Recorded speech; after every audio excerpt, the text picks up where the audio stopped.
It was a rough day for an Albuquerque hospital. First, the hospital randomly faxed an elderly patient's sensitive medical info to a stranger's house. And then it managed to lose the patient.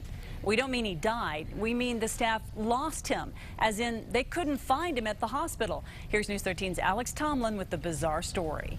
I just can't understand how it could be coming through my fax machine. Serge Kahutic got quite a shock when these private medical records started coming out of his home fax machine yesterday. This is very disturbing to me because I have somebody's private information in my hands here. The patient's social security number, medication list, even doctor's notes were in the fax, and Kahutic stopped it halfway.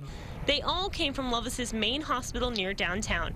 The patient, who is an elderly man with dementia, is staying there, waiting to be transferred to another hospital. If it happened once, it probably happened many more times than once. That's exactly what the patient's wife is afraid of.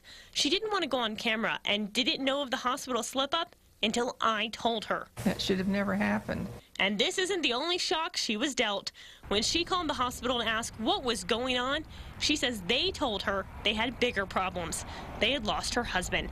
She says her 67-year-old husband was found wandering down Edith near the hospital in his hospital gown in 97-degree weather. The hospital refused to comment on this part of the story. Lovelace did say it would send someone over to pick up the patient's medical papers today, something Kahutic says he tried to get them to do yesterday.